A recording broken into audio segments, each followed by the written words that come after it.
I suppose we have a slightly different way of viewing what the organ is. For me, I just think it's such a wonderful instrument, and I want people to be able to experience it. And so demystifying, the organ, what does a recitalist actually do? You turn what goes on behind the scenes. Rebekah, it's so lovely to meet you here on Zoom. Yes. Nice to meet you too, Petra. Hi. And it's so wonderful. What is the instrument you have there behind you? Oh, so I'm very fortunate. In my office here, I have a harpsichord and a Steinway piano over on the other side. Amazing. That's amazing. And do you play the harpsichord? Well, no, not really. But obviously I play quite a lot of early music playing the organ. So I think it's good to be able to try it on different instruments, Yeah. And because this is what I'm thinking. Isn't it that the harpsichord and the organ is the same, or you play it almost the same way? Well, there's a lot of continuo playing and accompanying and things like that. So there's lots of similarities, but I'm not claiming to be a harpsichordist at all. Oh, okay. But Rebekah, I discovered you on Instagram, and you are known as the girly organist on Instagram. What made you think of doing that? Going that sort of that marketing idea. Yeah, so I felt like there's a big sort of campaign. I don't know if you've heard of the Society of Women Organists, and in some ways the organ world, as far as we're concerned in the UK, is maybe years behind other parts of the world. So Europe and South America and America, etc. We're sort of still quite far behind as far as how many women organists there are. And so the Society of Women Organists are doing a great job cataloguing lots of female composers' works and promoting women organists. And they came up with this hashtag along with Anna Lapwood, who's a great organist, and it was play like a girl, hashtag play like a girl. And I think it was it's come from being a female organist, and maybe in your lessons perhaps your tutors told you to play it like a boy, and so it was kind of a very reactive stance to say, well, I can play it like a girl. But for me, I thought, I'm quite a girly girl, really, and it just didn't resonate with me in perhaps the same way as it was intended to, because if you then look, or for me, I looked at the demographic perhaps of organists, and that image, like you said, that marketing, that branding that they're presenting, and I thought, but I don't look like them. I wear pink, I wear flowers in my hair, I like makeup, I like sparkly shoes, and there's lots of sort of women in the music industry finding their voice, as it were, but it's all about very androgynous dressing perhaps, or very masculine dressing in lots of ways that we're seeing, or perhaps it's over sexualized in other areas, and I just thought there's lots of other girly girls that perhaps never thought about playing the organ, because the girls that they're seeing are masculine in the way that they dress and present themselves. So it wasn't necessarily, it's not a criticism of that, because it has its place. It's more, I thought, I have an organ scholar, and, she wears sparkly shoes too.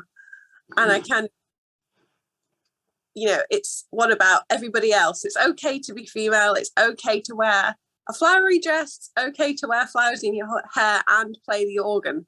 Why does you have to wear a pantsuit even if you're female to play the organ? Because that just didn't. So that's why it's the girly organist. Okay. Yeah.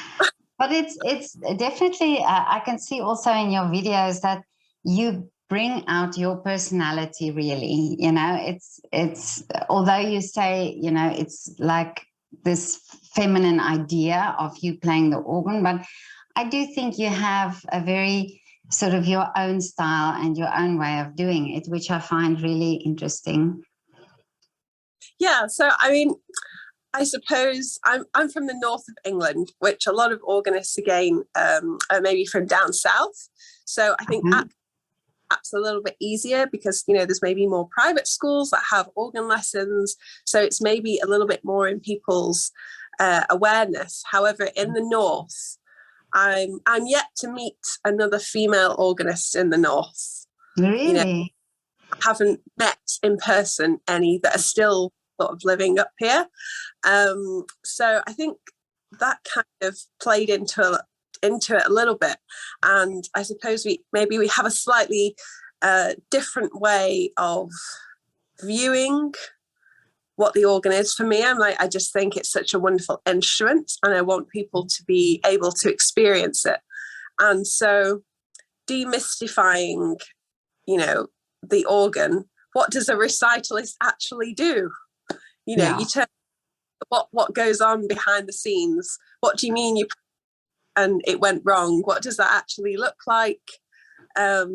This is all of the books on a Sunday morning that I have to use. Did you know that? You know, you just maybe if you're in the congregation, you turn up and you have a pew sheet and it's all very concise. But for the organist, you know, you might have 10 different books and you're using one page out of all of them. So I suppose it's this idea that you don't have to just go to Oxford and Cambridge to be an organist. You know, like there's value in playing the organ as an instrument without that sort of, it doesn't have to be linked to a lifelong academic achievement or lifelong path. You know, you can go and study something completely different at anywhere else, but still play the organ and have access to organs because, you know, have so many of them and they need playing really. So it's just to encourage people, you know, go and ask your organist if you can have a go, you know, because more often than not they will say yes. Yeah, because it is an instrument that, I mean, I myself would never have even dared, you know, to go into a church and try and play or just, but it is a very interesting instrument. And I've also spoken to an organist before, and we were talking about this, that it's also not something that the organists themselves are not always visible in a concert, you know, and I think we hear the sound, but there's no visuals then when we have to look at you, you know, when we could be looking at you. No, absolutely. And, you know, I mean, there's some recitals where they do have a big screen, etc. But I people to watch and be able to see a little bit more up close. But I also feel like organs are often in restricted places. So, you know, you might walk into a church, but perhaps the organ loft might be a closed door. It's locked, it's upstairs, you don't have access, maybe you have to go through a vestry to get to it. You know, the access to them can be so that you know, you might not feel confident enough if you're just having a look around, you know, or the organ could be there and you can see the console, but it'll all be locked. And I mean, some of it's with good reason, but it is the case of how are we opening up the field effectively to people? You know, if there's an organ or a piano put into the airports, people will go and play it because it's right in front of walk up. There's no hidden locked doors, secret, you know, staircases to go up. It's just there. And even in a church, you know, the piano will just be there. It's accessible. So I think access, as far as it's quite hidden. So it's, you know, there's people that I've in one of the churches that I play for that have been there 40 years and they've never, you know, gone behind the organ to have a look because they're not allowed in there. You know, I'm not part of the church team, and you kind of think, well, come and have a look. You know, you should know it's part of of your town, you should know how to get to the instrument at least. Because this is something that I also heard, is that, you know, it was an organist mum who was playing, and he had to go with when she practiced, and this is how he got into being interested in playing, or somebody else you know, said that it was somebody they knew that played, and this is how they got then to get to know the instrument. But wouldn't it be wonderful if there would be access, so that anybody who loves the sound of the organ can actually go and have a look, you know, at what the organ looks like. Exactly. And I think, you know, like I had a recital this week at Leeds, and I just put on my stories, you know, I'm playing at Leeds, come and have a look, and a little, you know, view round of the organ, and 6 people came because of that. Really? Well, that's not very many. And on the one hand, no, it's not, but that's an extra 6 people that wouldn't have. And I was, you know, able to chat to them, which was so fun, and show them the organ a little bit. And, you know, they're more likely to come again because they were invited. And I think, you know, perhaps in other concerts, people maybe seek them out. You know, they seek out to go and see a certain musician. However, the organ world is still in many ways quite closed, as far as people don't know what happens at an organ recital, you know. Yeah. So no good just saying, oh, come to the organ recital, because they're like, well, what's that? How long is it? What happens? Where do I sit? What's the protocols? You know, so I think we're not in a position necessarily where we can be so fussy and, you know, like really highbrow in the everyday situation, because I think people are so far removed from the instruments that actually saying, you know, yes, you can come into the church and you can sit anywhere. There isn't any, you know, pews you can't sit on, or if you want to walk around, that's also okay. And just those sort of things that if you went to a concert hall, perhaps, you know, people would feel a little bit more comfortable. Whereas because organs are often, and, you know, regular recitals are often in your local churches, people can associate it with a service, and they might think, well, I'm not going to a service because I'm not religious. And unless we sort of do something to correct that and say, no, this is what happens at an organ recital, you know, it's not a church service, it's just great music on a great instrument, and sort of open that up for them a little bit, then, you know, how you know, why aren't we doing that? I think everyone should be advertising the organ recitals with snippets of what they're going to be playing and what the protocols are, because they just don't know, you know. It's not and this is well, I this was my impression the whole time, is that, you know, organ and church, and you go to the service, and this is where you hear the organ, you know. And I didn't even realize that some concert halls have organs, and until I came to live in Vienna, you know. So so it is something that I think should, like you say, you know, people should be made aware that you can actually go to the church without going to the service, but just hear the recital. But now, where did your interest start in the organ? Oh, so I wanted to play when I was little. I wanted to play the cello and the flute, but I ended up playing the violin and piano instead, because that's what my mum wanted me to play. So I learned the piano, and then I went to Cheetham School of Music to study as a pianist at Specialist Music School. And from there I went on to the Royal Northern College of Music.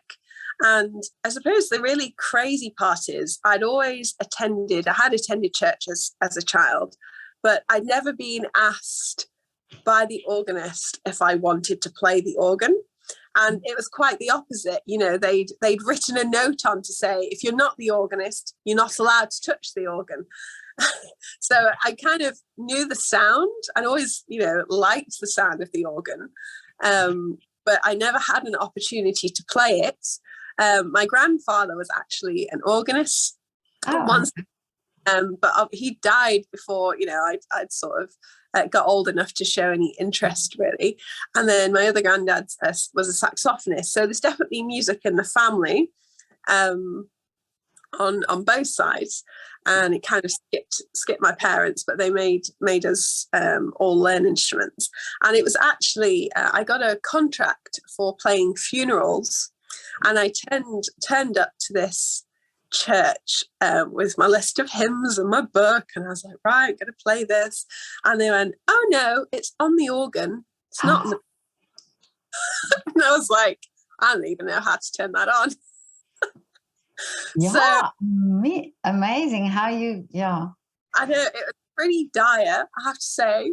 The poor family. I mean, we got through okay, but obviously I had no idea about registration or sounds. And when I'd been to music college, and you know, we'd had a go playing our Bach preludes and fugues on a harpsichord, but never on an organ, which looking back seems a bit strange because they had so many, but it just wasn't something that was, you know, the separate instrument. It had its own school, and you know, if you're a pianist, you're a pianist. If you're an organist, you're an organist, and the two cross.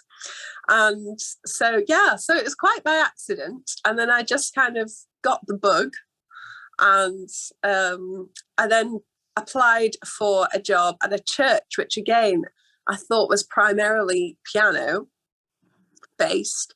And then I turned up to the interview, and it was like a full ARCO, which are the main sort of organ exam board style examination with, you know, choir, conducting and accompanying, sight reading, psalms, score reading, all of these different elements, which as a pianist, you know, you maybe do transposition and improvisation, but the other things aren't really relevant, you know, certainly not playing them on a different instrument. So I managed to cobble my way through that, and then it was, you know, I got the job. And so I spent the first chunk of time really learning about the Anglican. It was an Anglican church, learning about Anglican choral music, because I didn't grow up in the Anglican tradition, and conducting, because again that wasn't something that I'd really done, and trying to play the organ. I had a great mentor through that, Andrew Dean, who's an excellent organist, but he mentored me through the whole process and job. And then during lockdown, I'd been just before lockdown and the pandemic, I'd been going to church to practice on the organ. So I'd been going 2 or 3 times a week, but it was really difficult because obviously being able to play the piano as a classical pianist, but then playing the organ as a beginner in what was a public space, you know, there's other going on. People are coming over to you then, sort of, you know, commenting, going, oh, that wasn't very good. Oh, what do you mean you can't do that? Oh, that was terrible, you know. So I just kind of, it was really, I thought, I've got to do something about this because I want to play the organ. I love the sounds and I like composing using the sounds. But I can't practice, I can't do this in public because it's not something that people don't need to be commenting, you know. I thought it's not good. It's not good or necessary. I got an organ for home at the start of 2020, and then started serious organ lessons and practice. So that was kind of how I spent my pandemic time, really. It was really properly, and then it just went from there. But I had to be able to do it at home, in private, you know. Not something that I think, maybe because I've come to it quite late, you know, when I was sort of 12 years old or anything. I think maybe that's why I'm perhaps more sympathetic to other people having a go and learning, because lots of people do play the piano. So I think they have the baseline skills to be able to translate that onto the organ. It's just they need to know that they can have access. But it's amazing that you say then it's been 2 years then that you've been really into playing, and amazing what you've achieved. Yeah. Yeah, because I mean, the organ, it's not just about the notes that you play, it's your feet also, you have to do, yeah. So how do you manage that? I mean, was that easy for you to get used to or to learn? Yeah, so I think that has, I mean, even now, and it's seems a great thing because it's not a complaint at all, but I'm very conscious that my feet slow me down because it notes are on the score and I'm like, yeah, I can play that, but it's reprogramming. You know, when you're a pianist, your left hand normally fingers 3, 4, and 5 play the lowest note. So it's reprogramming your thinking to now your feet are playing the lowest notes and your left hand entirely is playing what would effectively be the tenor parts, so the high male voice parts in singing. So I'm sort of really super conscious of that, and it takes me a lot of time to learn those parts. So, I think when you see an Instagram clip and it's like, oh, it's all great, but there's a lot of slog that goes in because obviously, it doesn't just happen overnight. So there's some things that it's interesting, when I talk to people that have played the organ, maybe their whole lives, or they've been playing, 30, 40 years, and they would complain about some manual parts, some keyboard parts being tricky. And I'm like, oh, that's easy. But background, so I'm like, playing complicated manual parts is fine. Playing complicated or even simple, straightforward pedal parts is still my sticking point, really. And if you get a bit nervous, that's always the part that's I know that always that's the bit that's probably gonna go wrong. So I'm so glad, but I'm so glad to, it sounds strange, but I'm so glad to hear that, because I think it's so important that people hear that, that this honesty about saying, but this is hard. This is, is not as easy. And the fact that you've jumped from being pianist into an organ. And I don't think it is, I think it is a complicated instrument if you're not used to playing it, and if you're not really, for years being used to playing that way. And like you say, it's a mind change that you have to do. No, absolutely. And I think there's all sorts of, when you turn up to a piano concert or recital, the piano's there, you can play it for a few minutes and you know everything you need to know about the instrument. Whereas an organ, I was just doing some blogging this week. It'll probably come out later next week, maybe. And, you have to be there 4-5 hours early to choose your sounds, basically. Yeah. You have to be there, and every organ's different. Every layout of organ, the keyboards are in different orders. And, so all of that sort of thing, that takes time. It takes time to learn. It takes time to practice, because it's different being able to do it at home and you're just doing it for your own practice versus, oh my goodness, I have a concert in 3 hours and this has to be perfect. For all your dynamic variations and making sure things that need to be linked together are, etc. So that's taken a while to get right. And sometimes I still don't get it right. But that's okay. Working on it. But now, so did you have to now play less piano? I mean, do you have to, because like you say, there's a bit of a mind switch when you play organ and when you play piano? Well, I'll be honest here. So for me, I have a strange relationship with the piano. I like the technical skill, but I've never been a massive fan of the sound of a piano, which sounds crazy, seeing as I went to specialist music college. Yeah. But it was a little specific example. Take a Bach fugue. Now, they would always talk about voicing the fugue, which obviously I know it means, you do it with phrasing and dynamics and all of these different elements of music. voicing a fugue. But for me, I'm like, fundamentally, it still sounds like a piano. Mm.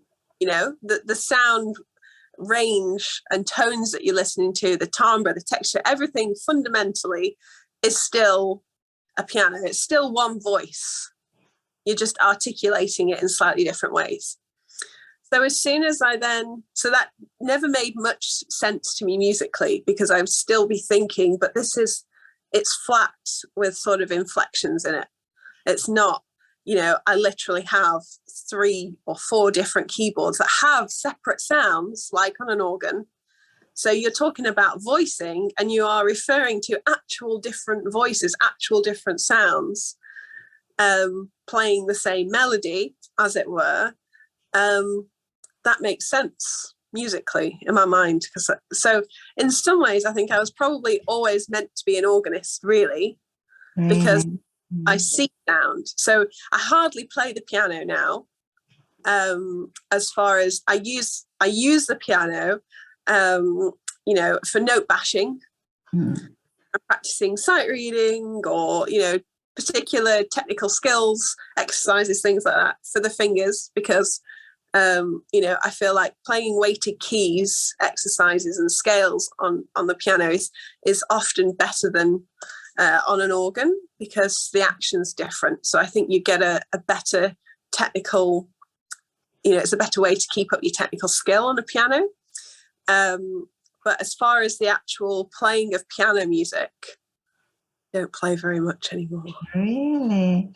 That's so interesting. But it's for me now fascinating how you got to the organ. And it's true what you're saying, that you're supposed to play the organ. But it was just this route that you had to go to get there. Yeah. And I think I'm still just amazed at what you've achieved in 2 years. Really. I really thought you this was something you studied and you've been doing it for many years. No. But is your personality, do you have this? Because I'm thinking, if you're saying, well, you applied for this job and you assumed it was a piano, but then you discovered it was an organ. But you must have some type of daring personality, that you just think, okay, I'm going to nail this. Daring. I think that I have a few, they're not mottos as such, but I have a few things that I think really impact. I think number one, if you have the ability in your, whole socio-economic life to be able to do something that you really enjoy, that is a privilege. So do as much of it as you can while you can, because you don't know when that won't be possible anymore. So I think that's the first thing. Life's so short, to spend all of your time doing things you really dislike. So if you have the opportunity to do something you really enjoy, do it, because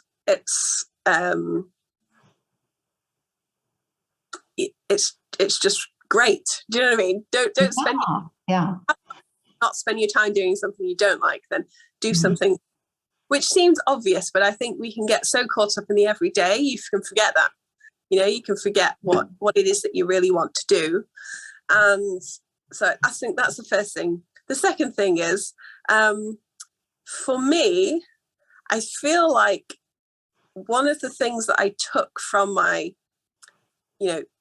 specialist music education, which again is a very privileged thing to be given,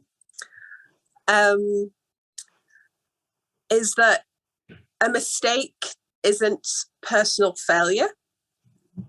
So just because you get something wrong doesn't mean that you're a terrible person. And I think often, like in music, it can be, I had a bad piano lesson, I had a bad organ lesson this week, therefore I'm a terrible person, my whole world's going to implode, it's the end of the world. And actually, it's not. You got it wrong, pick yourself up, move on, just have another go. In the grand scheme of things, it's not even a blip. It doesn't even register on the scale, really. So I think keeping that in mind. And then I would also say, I applied for assistant organist at Leeds Cathedral in England. And, you know, I haven't gone the normal route of an organist at all. And I saw it and I thought, I'm going to go for that. Probably not going to get it. You know, maybe part of my job, I'm used to a lot of rejection, you know, but it's not necessarily a perfect. But I thought, if nothing else, I will get to see what other people, maybe my age, maybe slightly older, slightly younger, I'll get to hear them and see what they are, how they are playing. And then I can match myself. I can sort of find where I fit. Because actually, you know, in the piano world, I know where I fit because I was around lots of peers. But I thought in the organ world, I was like, I don't have that measure, especially doing it mainly over lockdown, to know, you know, relatively where I'm up to. And then I can make a plan of where I want to be or not be, you know, so make an informed decision. So I thought, I'm going to go for it. And they can only say no. They said, there's only two answers. There's only two answers, yes or no. Exactly. But my only obligation to myself is to try. To work it. And you go and you do what you do. And I didn't get the assistant. That's gone to David Greeley, who is amazing. And you know, that's the right person. But they gave me associate, which I'm just like, that's amazing. Amazing. Too. You know, he's been doing this a lot longer. He's, you know, tried, seasoned, he's studied all over the place, etc. And so it's a privilege to be able to get to learn from him and watch what he does. And I think, you know, if I hadn't have applied and hit send, then I'd always wonder.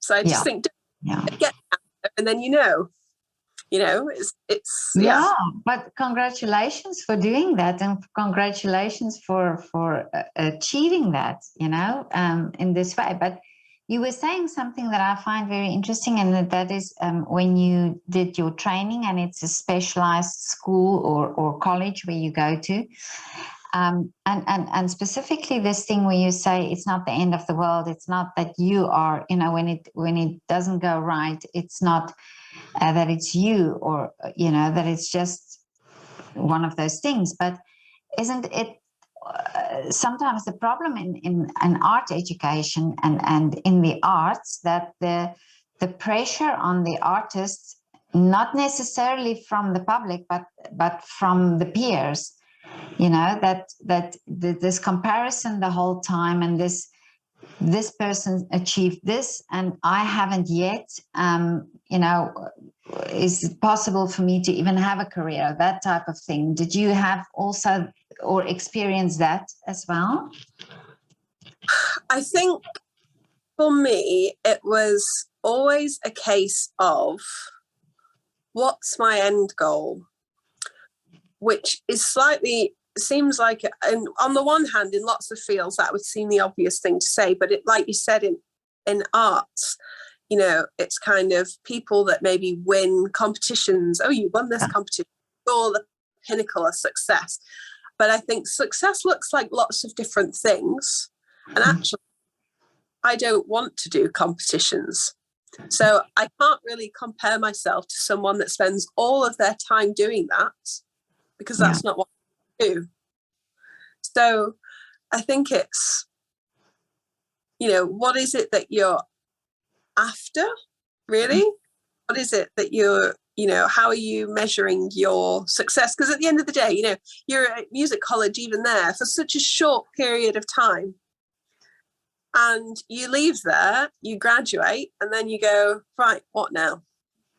Yeah. You know, you're not sort of building up this idea of what is your what now, with scales of this is the absolute ideal, second place, third place, fourth place, complete alternate view, over here if I did that. What is it you want to spend, you know, what do you want to spend your time doing? And for me, you know, I left piano, and there's quite a big gap between leaving piano and starting the organ. And I went into production because I was looking at my peers, and I was thinking, there's all these music colleges. I went to Royal Northern College of Music, and I was like, there's all these music colleges, and they're bringing all of these pianists out every year, but actually there's not enough jobs for us. So I kind of thought, I'm going to jump into music production because there's lots of money in that. And I quite like the idea of radio. So I thought, what do you have to do if you want to do the radio? You have to do sort of lots of sampling, recording. So then I kind of went off and did lots of sound-based projects, sampling, recording, other types of arts. What does collaboration mean? What is composition? There's lots of people making money out of music, but it's not necessarily a direct route. So it's what is that? What does that look like, and which combination of elements are going to make me, feel comfortable and I enjoy doing. And so I think that's where it was stepping out of classical music into maybe considered popular music, to then go back into, the organ world's pretty but I view it in a different way now, because it is about sound. And it's interesting, even when I go to a concert and I'm watching a different organist perhaps set up their registrations, I like to listen to each individual sound the organ makes and then set my combinations. Whereas other organists have this from just years of doing it. They go, oh, well, those four go together and those four go together and those two, if you have that one, you have to have that one. And so I don't view it like that, because I go, well, just because, the music might say use this, if I don't like the tone of that particular stuff, I won't use it, which could be controversial. But I think I have to be enjoying the sound that's coming back. So listening to your own performance whilst you're playing it, if it's not something that you're enjoying listening to, your audience won't either. Yeah. So it was sort of considering all of those different elements and thinking, piano, being a classical pianist is great, but is that what I want to do? Don't pursue it just because you're in an environment that says that is what success is, because you can't look around and think, well, that's not true. Yeah. Well, a girl who wears flowers in her hair really can do what she wants. Well, that's part of No, really, that confidence, because it is, that's absolutely your personality. And I can see it just, by talking to you, that this is really you doing your own thing. And I love it. I absolutely love it.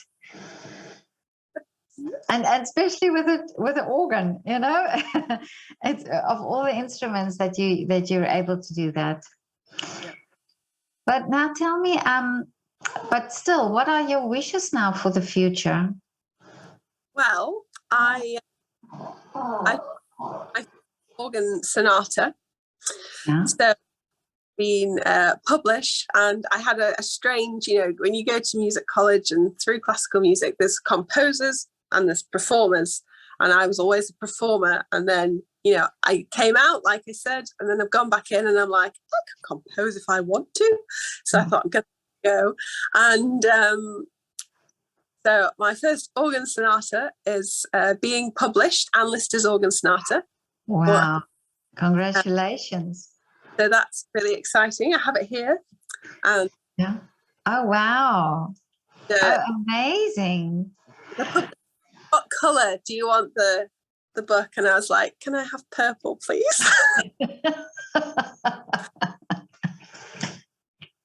Before I was like, well, there's a first round. Amazing. So it's a combination of kind of contemporary classical. It uses sonata. It's kind of EDM inspired, so electronic dance music inspired. So again, it's composition, but for different audiences. I had my first album came out last year, and that was all using the organ, but not a single organist bought it. And I'm like, that's great, because that's loads of people that are completely not within the classical organ world that are now the instrument, and some pictures, that people sending me pictures on Instagram of, oh, I went and talked to this organist, and I'm like, that's great, that's what you should be able to do. And they'd never thought to maybe go and ask the question. So I think that's amazing. Yeah. So it's just a total different genre, that it's not classical, it's more a combination. Because it has elements of typical organ music. It has elements of the sonata form in its structure, but as far as what you're actually hearing, I think as more of a it's easy listening. Sometimes I feel like we might play a Bach prelude and fugue, for example, but it's a solid 8 or 9 minutes of a wall of massive sound. And someone's not used to listening to 8 or 9 minutes of an organ. That's really hard. When you think people are listening to a 3-minute, 2-minute, 3-minute track of pop music on the radio, and you think of how much they're listening to, and by that point they've had enough. I think I'm trying to structure the compositions for the organ in the same way, so that people are having a similar listening experience. It's palatable, it sounds, it's tonality that they're used to hearing in pop or EDM music, but it's using the sound. The organ is the instrument for organists to play. So it's trying to sort of bring together those two worlds and give organist music that they can play for new audiences, because I think there's lots of repertoire that is great. It's really exciting organ music, but if you've never heard an organ before, it's quite hard to listen to if you're not from the organ world. Well, I've read a very interesting article now that you're saying that, is about this idea that we think everybody should love classical music, for example, but it's the same as with food. You have to, if you're not used to it, you have to listen short amounts of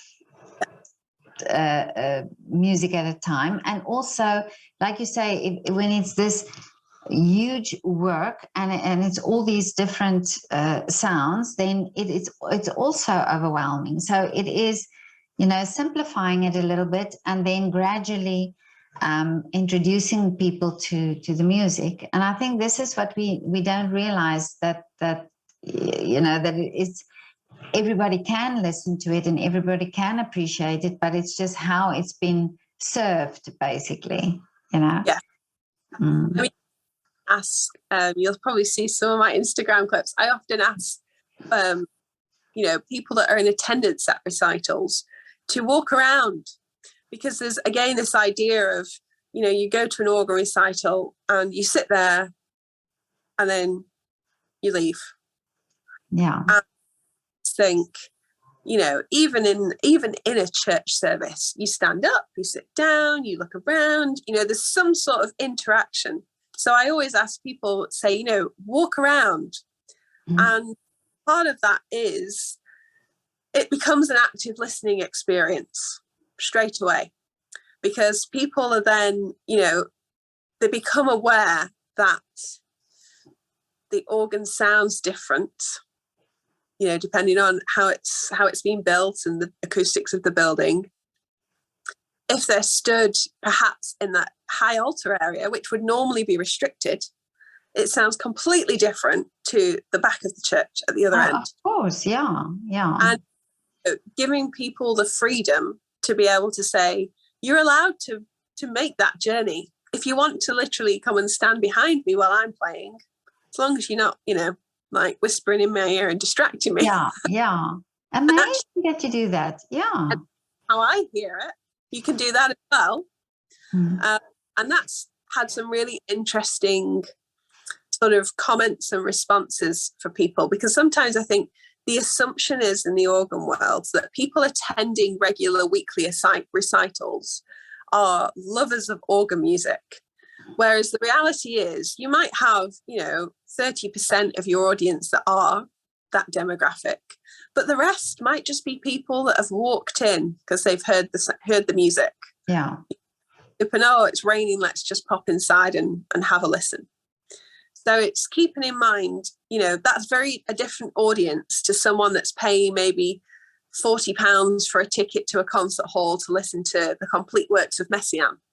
Yeah. That's a different demographic of audience. So I think just being aware of who it is that's coming to listen, or who it is that you'd like to come and listen. Yeah. And then play accordingly. I think, that opens it up a little bit more again. Now, I think this is a brilliant idea that you have, and doing it that way. I would actually love that, that I would be able to move. And like you say, hearing the different places in the building or in the church that you hear the sound. Yeah. But now, Rebekah, this was so great to talk to you. Absolutely. I mean, really, your Instagram page and it's the same. I can absolutely see your personality, and I'm so glad you do that. That you're. You're really fun. Yeah, no, that's a great pleasure. But tell me just one last thing. Can you do a shout out for your favorite restaurant or coffee shop in the area? Oh, the Emporium in Clitheroe. Okay. And coffees, and they're really nice. Really okay. I will put the link in the description for you. Okay. Do you go there frequently? We go sometimes for pizza at lunchtime. Oh, okay. Okay. That's a good idea. It's nice. Now, enjoy your Steinway piano and the harpsichord behind you. Are you practicing now, or what? What are you doing there? On a big project, which will be coming out next year, but it's lots of practice. So anyone that tells you that they have projects that aren't lots of work, they're just lying to you. Lots of practice. And I started on the 1st of July, and it's running all the way through till next March. So wow. Lots of note bashing going on between the piano and the harpsichord at the moment. Okay. And is it Steinway? Has Steinway got anything to do with that, or is it just coincidence that it's coincidence. So I work at Liverpool Hope University, and it's a Steinway school, so all of the rooms have Steinways. So want to come. We also have an organ scholarship with lessons at Liverpool Metropolitan Cathedral. So if you're interested in coming to the UK to study, we have a great organ. Yeah. But let me just put that link also in the description. If you can let me have it, then I'll put it in the description as well. Rebekah, have a lovely afternoon. Thank you so much. And I will still be following you on Instagram. Okay, bye.